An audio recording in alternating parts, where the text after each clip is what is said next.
Hello everyone, and welcome back to Void War Studios, where today we go back to our beloved Guard, and rather than the general rank and file of the pure strain humans that we've been talking about mostly so far, we're going to talk about the less desirable elements of the Imperial Guard. The elements that they're not particularly keen on. I mean, Imperial Guardsmen will employ criminals and scumbags and pretty much anyone they can get their hands on, especially in penal legions, but these are the volunteers who the Imperium kinda wishes didn't really exist, but also can't deny their usefulness.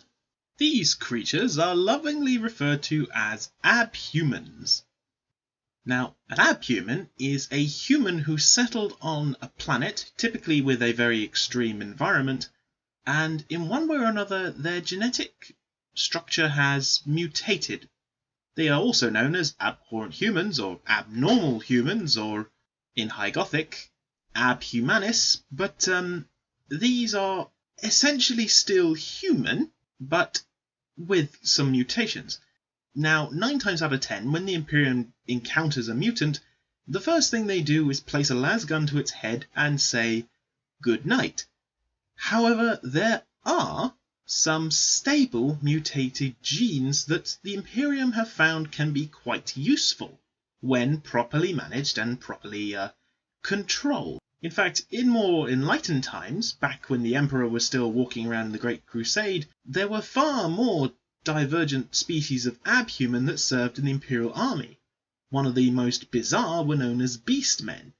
Now, they do in a very limited capacity still serve the Imperium now, but typically speaking, they are not liked at all, to the point that, well, most beastmen, when it comes to having an Imperial status, their status is they might not be shot on sight, but they'll definitely be beaten up by every human who comes across them.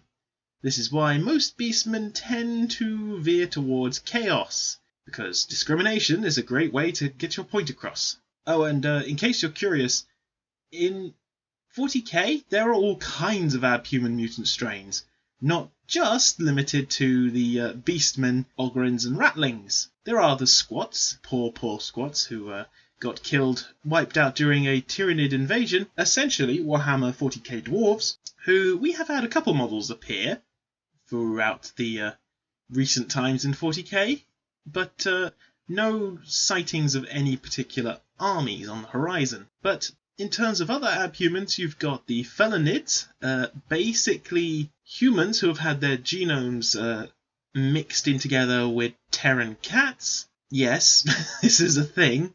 From the Imperial world of Carlos McConnell, yeah, there are cat people. There are cat girls in 40k, and cat boys, and cat everything. Cats everywhere. They are not universally liked, but they are liked at least a little bit more than beastmen. I can't imagine why. But some of these abhuman strains are not quite so radical. This can be purely because of the gravity on the planet or just the environment they have. For example, the Goliaths from Necromunda are a strain of human who have a very, very dense musculature. This musculature is brought about partially through breeding and partially through genetic manipulation. Not all abhumans are based upon the planet that they are from. As I previously mentioned, the Felinids, for example, were humans who played around with their genetics and created these mutated strains.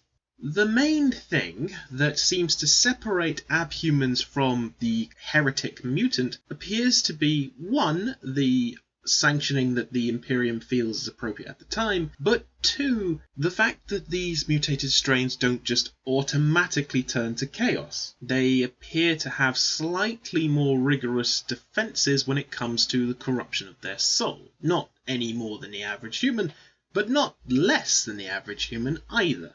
These days, there are really only 2 abhuman mutant strains that the Imperium is allowing to have full Imperial citizenship. These are the Ogres and the Ratlings. And in this video, I will be going over what an Ogren and a Ratling is, how you use them in your Imperial Guard army, and just how the Imperium decided that these variants are, well, acceptable, but the mutated beastman isn't. Now, just so you're all aware, these two species of abhuman, well in fact all abhumans who serve in the Imperial Guard, are part of what is known as the Imperium Auxilia. These are auxiliary forces that aren't typically deployed in the main battle line, but they can be called upon for particular goals. Starting off with our Ratling, also known in High Gothic as the Homo sapien minimus, love the little pun there, are, to call them Ratlings is a weird one, for starters. They look more like halflings. They have the short build, they have hairy feet, they're small, loud, ridiculously hungry creatures, and often known as a bit lecherous by the various forms of the Astra Militarum. However, they are damn good with sniper rifles, and they also make really good cooks. A skill that they, tend to unanimously learn together to make all their food taste all that much better. And they also have a bit of an unhealthy habit of, just stealing things. And gambling. And losing all the things they steal. And stealing more things and, getting commissars really, really, really pissy with them. To the point where, even shooting them doesn't seem to get the point across. The main homeworld of the Ratlings was known as Orn's World, which was attacked by Abaddon the Despoiler during the Gothic Wars. And the planet it's still there, it just didn't really do well. When Abaddon decides to attack something, he tends to leave not much behind. Ratlings are, as I've said, a mutant sub-branch of the human race. They are particularly adept at living below ground due to their size, but they are also fantastically good at being quiet when they want to be. And, having particularly adept eyesight, they make fantastic snipers. And really, it is for this reason alone that the Ratlings are kept as Imperial Auxilia. Get a small squad of Ratlings into a high building somewhere, give them all sniper rifles, and watch the Imperial enemies fall. So long as you're prepared to put up with a little bit of stealing, scrounging, and, a lack of disciplined behaviour. But in your game of 40k, Ratling really is quite a simplistic tool. They are snipers, really damn good ones, and you should employ them as such. Keep them in lots of cover, keep them away from your main battle force because, there's not much point in them being too close to them, and just let them shoot away with their sniper rifles at any key targets you can get your hands on. It's pretty straightforward. It's a sniper rifle unit, it's just a particularly good sniper rifle unit. And next we have a slightly more fleshed out abhuman, in terms of size, girth and height and, not so much intelligence, but the dim-witted Ogren is possibly one of the most successful abhuman strains the Imperium own, having served right through the Horus Heresy up until present times. These Homo sapien gigantus, again with the puns, Games Workshop, are a species that have evolved on high gravity and low temperature worlds. Typically, these are prison planets, and these huge, lumbering, stupid creatures have an unquestioning loyalty to people who they believe are, their superiors. Particularly priests, they are very fond of the Imperial cult. It seems like Ogrens have a great respect for anyone with a fancy hat. This could explain why Ogrens with a commissar are a surprisingly effective unit. Ogrens are the Astra Militarum's Imperial Guards for the Old Guard, are shock troops. Plain and simple. An Ogren is a redonkulously tough creature. Even a Space Marine is going to have a little bit of a problem when it comes to having a fist fight with an Ogren. These things are so strong that it just is ridiculous. Yeah, these things can quite happily just break humans over their knee and, use their corpse as a club. They are commonly outfitted with what are known as ripper guns, ridiculously simplistic weapons with ballistic slugs that, tear through bodies like parchment. And the reason they are such simplistic weapons is because some Ogrens, often known as feral Ogrens, can't quite fathom how to shoot the blooming things, and tend to use them as massive clubs, which is, again, one of the reasons why most tech marines decide to attach either large bludgeoning implements or bladed implements to the ripper guns, because half the time the Ogrens don't even remember how to fire the things, and at the very least they will make fantastic clubs. It is this combination of loyalty, toughness, stupidity, and, an inability to get bored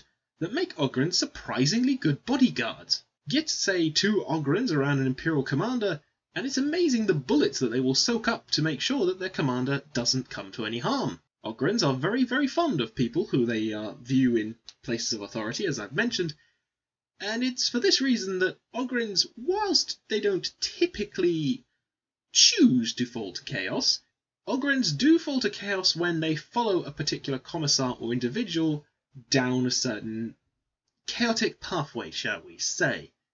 It's not so much that the Ogren now worships chaos, it's that the Ogren worships the person who worships chaos, and thusly becomes corrupted by chaos and, well, ends up becoming a Chaos Ogren. A, typically speaking, mutated abomination which has even greater strength than before, as well as, well, nifty tentacles and claws coming out of their arms. Fun fact about Ogrens is that they tend to be a bit claustrophobic, having grown up on worlds where they tend to be in wide open spaces, or in prison planets where, again, there are some wide open spaces, but they have a real dislike for claustrophobic or crowded environments, which makes them very difficult to, well, get inside of a transport.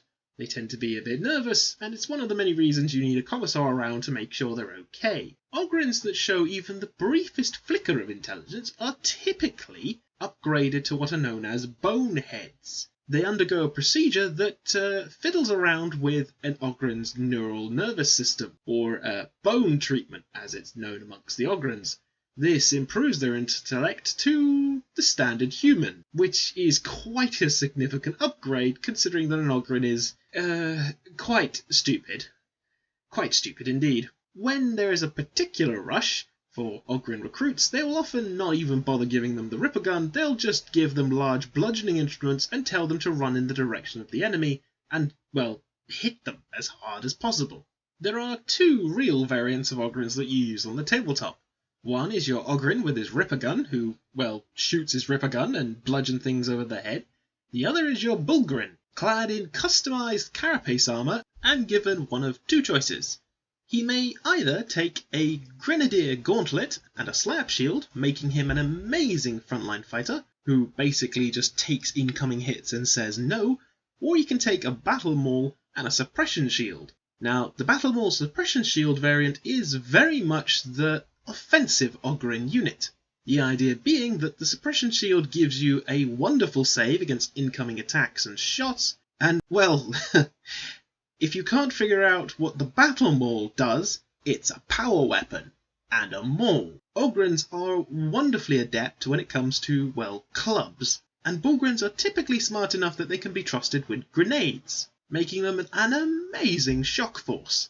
These creatures form an impressive defensive wall. They walk up together, lock shields, and then proceed to bludgeon anything stupid enough to get too close. And armed with their very fun grenade gauntlets, they form this shield wall, they fire grenades at the enemy, and bludgeon anything that's stupid enough to get too close. These Ogrens are kitted out to make sure that your Imperial Guard gun line does not falter, and are a fantastic full stop for anything that's trying to slam through your units. Needless to say, there are high casualties amongst these Abhumans, but because of the successful breeding programs and, various worlds dedicated to the creation of Ogrens, the Imperium hasn't yet managed to run out of these big, bad, beautiful bastards, and Ogrens are more than happy to run into any kind of situation and bludgeon it over the head. And how do you use them? Well, it's a giant Ogren. These things are as strong as Space Marines and tougher. Not as fast. They're never going to beat a well-trained Space Marine, but they are going to put the brakes on an awful lot of things that might try to charge through you, particularly the Bulgrins. With their very formidable slab shields, they will make a solid defensive wall and soak up a vast amount of incoming enemy fire, which hopefully will allow you to be able to counter whatever has tried to slam into your lines. They are not necessarily going to win a combat against large, specialized close combat Chaos or Xenos forces, but they will at least put the brakes on them for a turn or 2. And really, when you're an Imperial commander, that's all you need. Use this unit to put the brakes on your enemy, back them out, and then fire everything you like at that charging enemy and make them really regret getting far too close to your gun line. These are the current Abhumans that are being sold for your Imperial Guard army. Obviously, if you want an entire army of cat people, that's going to have to be a conversion job for you. And there are various other Abhuman species that aren't as well talked about, but Beastmen could be an Imperial Guard army you chose to do as well. But I would be careful about your Imperial allies to not accidentally shoot you. I hope you've enjoyed this little video. Click like and subscribe, check out my future content, and please check out the Patreon page. Thank you all very much for listening, and I hope to hear from you all soon. Until next time, take care everyone.